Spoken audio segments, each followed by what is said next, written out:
Welcome back to On the Record, Inklings' monthly TV show reporting on what's new and important in our community. At least, whatever we could capture on the record. I'm Anna Diorio, joined by Ella Shee. We start off our last show of 2022 with a program designed to support families this holiday season, known as the Holiday Bear Project. Essentially, students and teachers in Connections have been spreading the holiday cheer by helping to donate clothes, toys, and other necessities to families in need. Inklings' own Audrey Curtis and Charlotte Berner took a deeper dive into the project, which has been spreading joy all over Connecticut.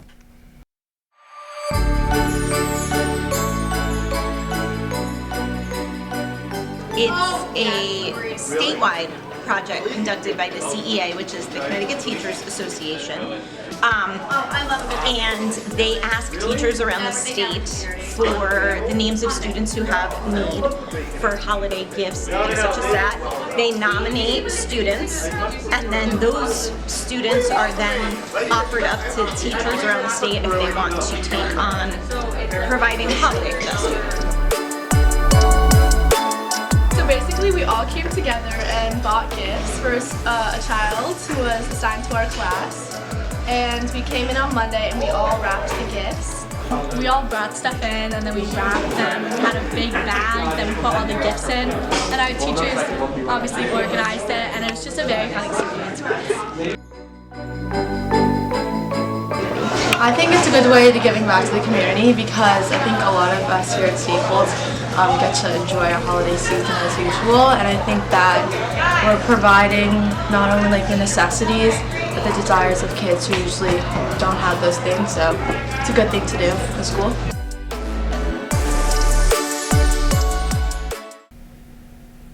What a nice way to give back. Our next topic takes a look at some of Staples teachers' most prized possessions, their sneakers. From Jordans to Nikes to more, these teachers have truly got some sweet kicks. Let's take a look.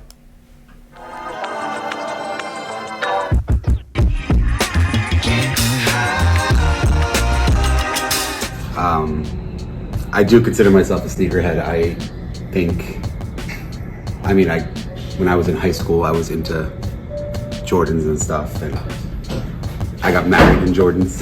So I think, I would consider myself a sneakerhead. I just love sneakers. I have something like 18 to 22 sneakers, mostly Nikes. I have a pair of Yeezys, which used to be a pair of Adidas. Now it's like its own thing now.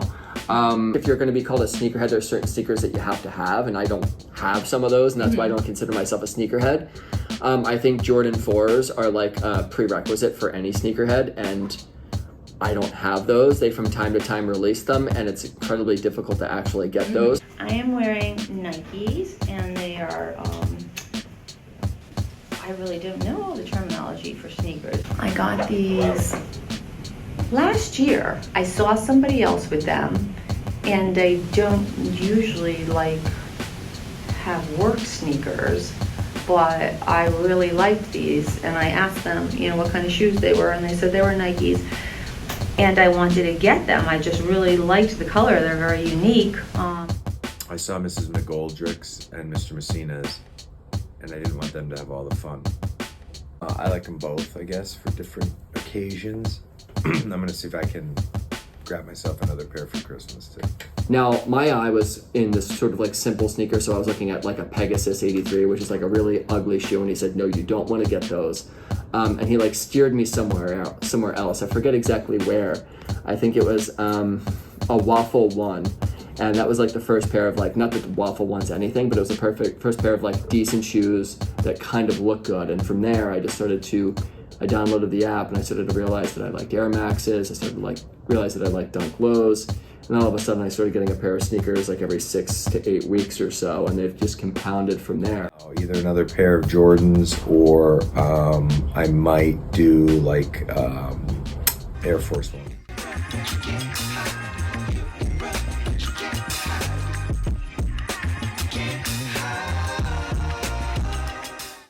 Up next, back by popular demand, let's take a look at another edition of Humans of Staples.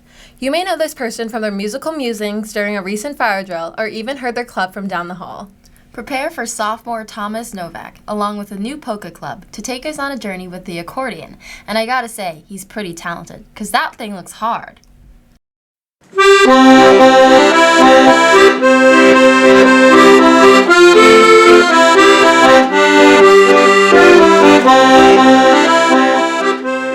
I started doing, the piano in 3rd grade, and then in 4th grade we had to do an instrument, so I did the violin. And then last year I wanted to do the accordion badly, and I got an accordion and taught myself the accordion.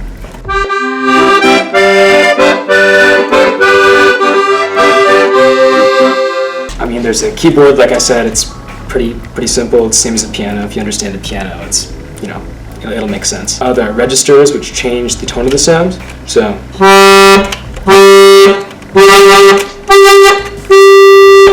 and then there are buttons over here which are chords for the most part.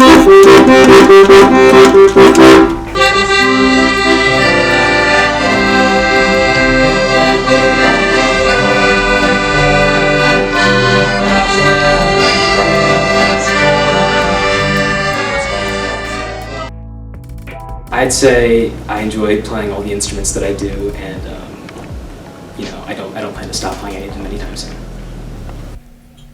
I think I'll stick to the violin, but what a cool instrument. If you know someone, a teacher, student, or club that you want to see featured in an episode of On the Record, feel free to reach out to Inklings or fill out the poll after this episode. Coming up now, it's Lilies on the Street with a very festive holiday edition. If you don't know them personally, you've definitely heard one of them from halfway across the school. So without further ado, let's watch.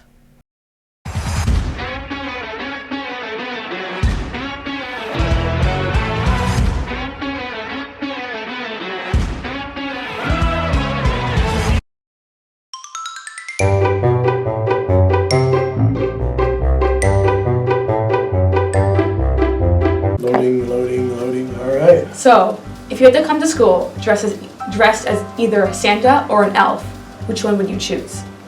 Oh, I gotta go Santa Claus. Why? I think because I guess being the principal and having to call the shots, that's what Santa does, right? Yeah. I would say yeah. And usually I'm in a suit. Santa's in a suit, so I would go yeah. Do you think the majority of the students are on the naughty or the nice list? Oh, they've got to be nice. Yeah? Sure, yeah. Yeah, after the few years of COVID that we've dealt with, no doubt, nice. Yeah. Nice. Thank you so much. Yeah. Okay. Which teacher do you guys think is secretly an elf? Oh, Makita, Mr. Makita. Yeah. Why? I don't know. Elfie vibes.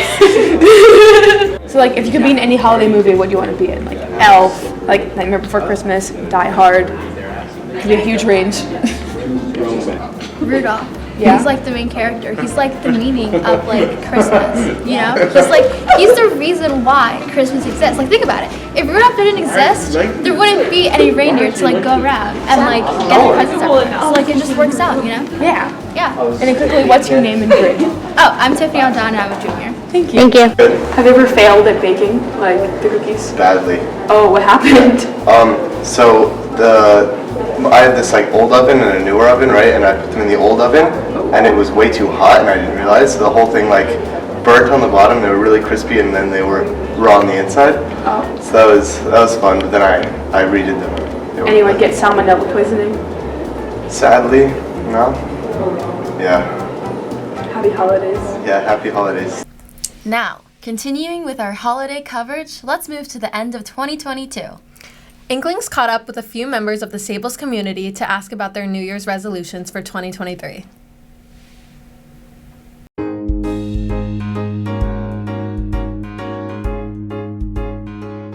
My New Year's resolution is to be a better person because the world needs better people, and I want to help people around me. My New Year's resolution is to work out more this year. I'm finally healthy and happy and no more broken bones. My New Year's resolution is to do 30 minutes of riding on a stationary bike every day. My New Year's resolution is to complete assignments more on time. I think I get very distracted when I'm trying to do my homework, which results in me ending up not doing it at all. So I really want to work on trying to turn in my assignments on time. So my daughter and future son-in-law are going to be doing the Fairfield Half Marathon. I've run a bunch of them, but for the last couple of years, just because life gets in the way, I haven't been running. So my New Year's resolution is to get back on the treadmill, start pounding the pavement, and run the half marathon with them. My New Year's resolution for 2023 is to stop procrastinating my work, and by doing this I will hopefully be more productive and do better in schoolwork, and I'll try and get my work done as soon as possible.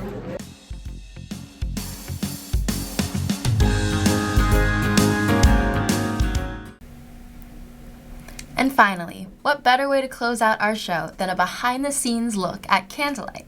Going on its 88th year, Candlelight has always been a staple of our community's holiday spirit, and my co-host Ella Shee is the concert master. Just kidding, she's number 2. Ouch. Moving on, Inklings Julia Herlin and Lucy Doctor gathered up all the Candlelight info you want and need. Roll the tape. Candlelight is a huge deal to Westport. It's a huge deal to the staff, the students, and it's the gift to Westport.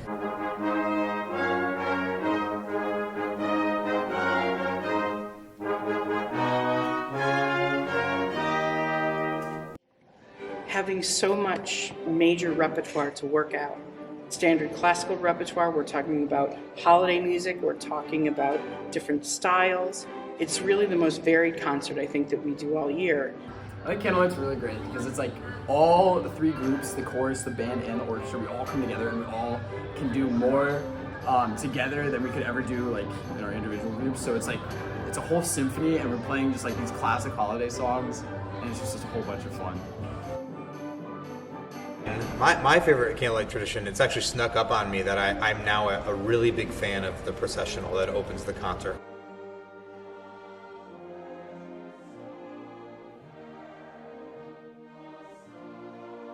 I have a love-hate relationship with it.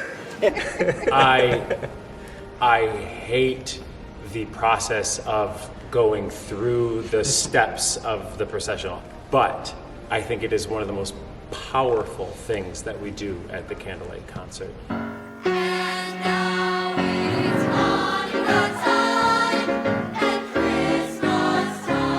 The production number is a 10 to 15 minute skit that we do every year, and it's super special because it's a chance for us to bring some contemporary music into the concert, to wear some crazy Christmas sweaters and bring some color to Candlelight. And it's just one of my favorite parts because it's unique every year and we get to just have a ton of fun. I'm very excited to see how it grows. We're flying people from the rafters next year. Yeah. Confetti cannons.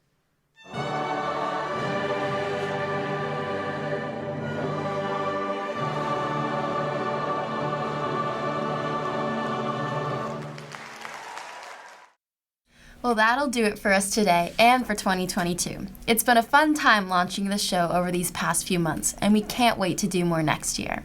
On behalf of myself, Ella Shee, and everyone at Inklings, we'd like to thank you all for tuning in.